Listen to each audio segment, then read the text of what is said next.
प्राप्त झाली।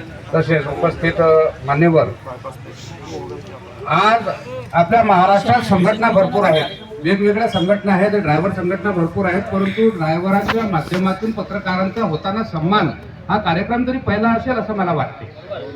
कारण संघर्ष वाहन चालक सामाजिक युनियन संघातर्फे हा जो कार्यक्रम आयोजित केलेला आहे, यांनी एक आशा व्यक्त केलेली आहे कार्यक्रम घेऊन, की ज्या प्रकारे ड्रायव्हरला प्रताडणा होते, कशा प्रकारची होते, आपणच आपल्या वृत्तपत्रातून आधी चॅनलमधून प्रकाशित करत असतो की ड्रायव्हर एखादा ऍक्सिडेंटचा वेळ असो की त्याला भाड्याचा वेळ असो किंवा प्रवासात जेवढा काही त्रास निर्माण होतो, त्यासाठी सुद्धा आपण पत्रकार या नात्याने सुद्धा त्यांच्यावर लक्ष ठेवणे आणि त्यांची सेवा करणे हे बी खूप गरजेचं आहे। कारण मी सुद्धा एक ड्रायव्हर आहे, ड्रायव्हर पत्रकार आहे, ड्रायव्हरची केलेली आहे। आता छोट्या वाहनापासून मोठ्या वाहनापर्यंत किती त्रास होतोय याचा मला अनुभव आहे। तसेच ट्रान्सपोर्टच्या बाबतीत सुद्धा सरांनी सांगितलेलं आहे, तर ट्रान्सपोर्टच्या माध्यमातून सुद्धा ड्रायव्हरांना भरपूर त्रास होत आहे। एखाद्या ठिकाणी गाडी खाली होते, ट्रान्सपोर्ट मालक त्याला भाडं घेऊन घेते, त्या ड्रायव्हरला 2 दिवस भाडं टाकत नाही, त्याची उपासमारीची त्यांच्यावर वेळ येते, असं सुद्धा ड्रायव्हरांसोबत होते। आज ड्रायव्हर हा आपल्या भारताचा, आपल्या देशाचा आंतरिक शिपाई आहे, तो सुद्धा एक सैनिक आहे। ज्या प्रकारे पत्रकार हा लोकशाहीचा 4था आधारस्तंभ आहे, त्याचप्रमाणे ड्रायव्हर हा आंतरिक शिपाई आहे, तो सुद्धा एक सैनिक आहे। ज्याच्यामुळे जर एक दिवस ड्रायव्हर जर थांबला सर्व भारताचा, तर पूर्ण अर्थव्यवस्था ही थांबते आणि कोट्यावधी रुपयाचं शासनाचं नुकसान होते, हे आपल्याला समजेल।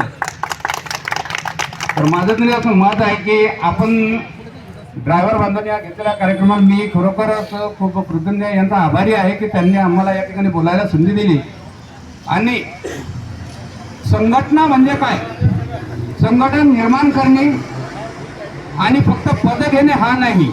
सर्वप्रथम विचार आम्ही नेहमी प्रत्येक ठिकाणी बोलतो की संघटनेत तुम्ही आहात, पदाधिकारीत आहात, परंतु आपण संघटित आहोत का, हा एक विषय महत्वाचा आहे।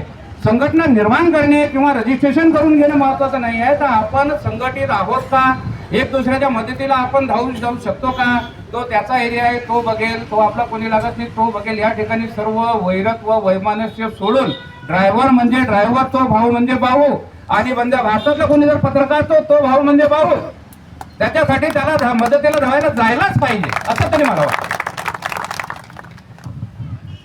अल्प वेळ असल्यामुळे मी जास्त काही बोलत नाही, पुढच्या कार्यक्रमात या विषयावर बोलेल, परंतु खरोखर मी पुन्हा यांचे आभार मानतो की संघर्ष वाहन चालक मालक युनियन संघ जळगाव ग्रामीण यांच्या वतीने पत्रकारांचा जो सन्मान करण्यात आला, यानंतर यांना बुलढाणा जिल्ह्यात जशी सेवा लागेल तशी सेवा आम्ही सुद्धा पत्रकार या नात्याने त्यांना देऊ, हे सुद्धा मी जाहीर करतो। आणि माझे 2 शब्द या ठिकाणी संपवतो। जय हिंद, जय महाराष्ट्र।